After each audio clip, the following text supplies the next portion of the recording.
नमस्कार। आज हम लोग बात करेंगे कि हम लोग की जो भगवान कृष्ण की फिलॉसफी है गीता का, वो कितना आगे है वर्क में और मैनिफेस्टेशन में।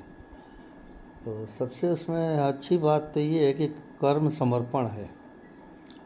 माने कर्म जो है बोझिल हो जाता है और उसको कई तरीके से है। गिल्ट है उसमें, गिल्टलेस भी है तथा निगेटिव भी है, हेटफुल है, बहुत सी चीज़ें हैं।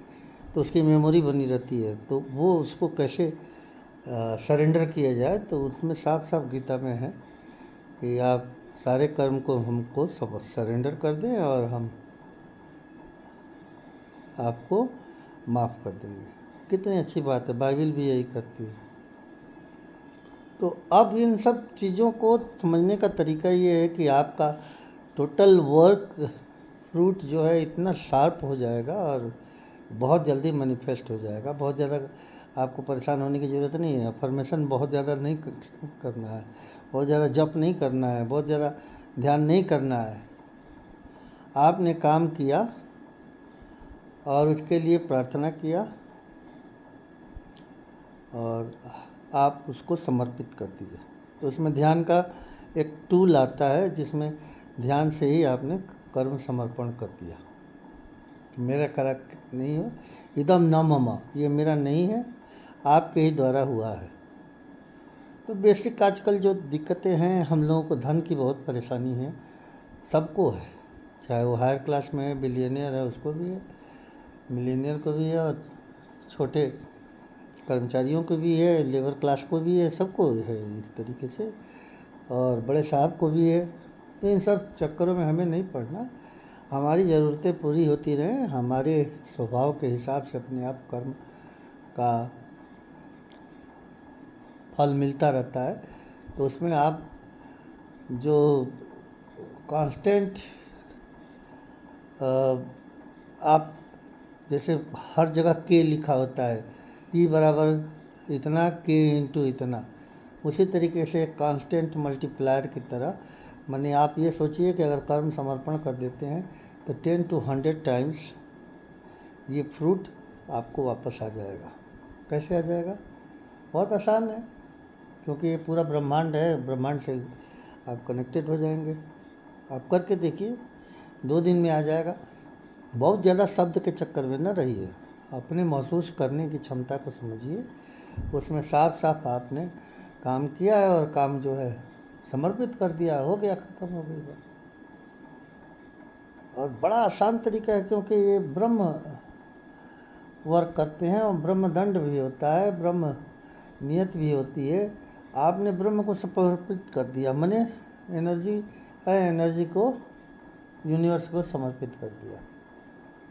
एनर्जी ट्रांसफरेबल है, एनर्जी क्रिएट भी किया जा सकता है। ऐसा नहीं है कि न्यूटन ने कह दिया, आइंस्टीन ने कह दिया तो वही चल रहा है। उन लोग कहने का तरीका दूसरा था, वो लोग थियोरेटिकल फिजिसिस्ट थे, हम लोग मेटाफिजिक्स वाले हैं।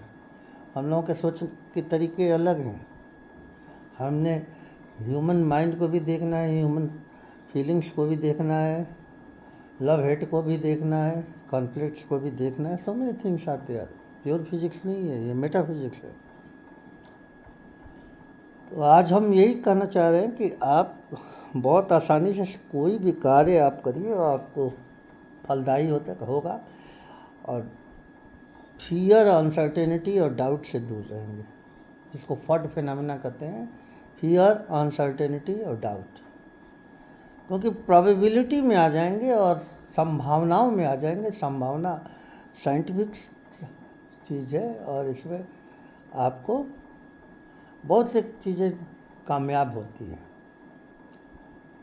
आप समझ रहे हैं? क्योंकि पॉसिबिलिटी जहाँ भी आती है, वो थ्योरी ऑफ रिलेटिविटी का चक्कर छूट जाता है। आप पॉसिबिलिटी में हो, संभव है आप किंग बन जाओगे, संभव है आप प्रधानमंत्री बन जाओगे। आप समझ रहे हैं? तो ये संभावनाओं की जो थ्योरी है बहुत ही कारगर है। अनसर्टेनिटी को ये सॉल्व करती है, पॉसिबिलिटी, इसमें होप आ जाता है, ग्रोथ आ जाती है, फ्रूट आ जाती है। समझ रहे हैं? कितना आसान चीज़ है। आप कर्म किए और भगवान को समर्पित कर दीजिए। इदम न मम, हे भगवान कृष्ण मेरा किया हुआ नहीं, आपका ही किया कराया है। हे भगवान महालक्ष्मी आपका ही किया कराया है। लक्ष्मी का जो जप है बड़ा ही फलदायी है। थोड़ा सा पानी का ध्यान करिए, एक बोतल पानी रख लीजिए या कटोरे में पानी रख लीजिए और पानी में ही महालक्ष्मी महालक्ष्मी करते रहिए। पानी चार्ज हो जाता है, फिर उसमें क्रिस्टल्स होते हैं, वो बड़ा हार्मोनाइज होता है। फिर आप पी लीजिए, पीने के बाद जो है ख़त्म हो जाएगी परेशानी आपकी। कहीं ना कहीं से कॉइन्स आने लगेंगे, पर रुपये आने लगेंगे, धन आने लगेगा। दुश्मन जो आपको बेइज्जती करने वाला है वो भी ख़त्म हो जाएगा, उसका भी हृदय परिवर्तित हो जाएगा।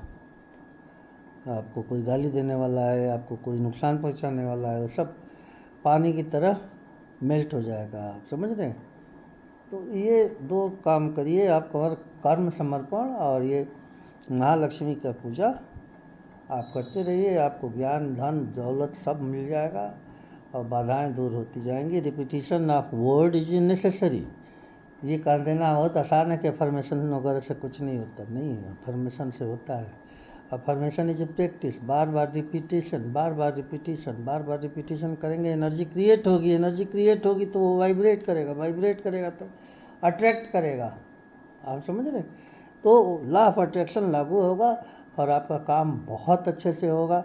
आप करके देखिए। चाहे राम राम करते हैं तो राम राम कहिए, हनुमान हनुमान करते हैं तो हनुमान हनुमान कहिए, और उन्हीं शब्दों से आप अपनी चीज़ को कह दीजिए कि मेरा ये काम पूरा हो जाएगा या पूरा हो गया है। इस दो सेंटेंस में रहना है आपको, पूरा हो चुका है या पूरा हो जाएगा। तो आप पूरा हो चुका है इसमें रहिए। थोड़ा सा अपने माइंड से फीलिंग्स क्रिएट करिए कि ये चीज़ हो चुकी है और आप सफल हैं, आप सक्सेसफुल हैं। धन्यवाद। मैं doctor Anand Shukla, Bharti medical college. ये सारी जो चीज़ें हैं ये फिजिक्स की हैं। एनर्जी इसमें मेन है। एनर्जी क्रिएट कैसे करते हैं, वाइब्रेट कैसे होता है, रेजोनेट कैसे होता है, ये सब लॉन्ग प्रोसीजर्स है और सब आप लोग जानते हैं, इसमें कोई दिक्कत नहीं। धन्यवाद। आप कुछ भी बात करते रहिएगा, बात के दौरान आपको आंसर मिलता रहेगा। धन्यवाद, नमस्कार।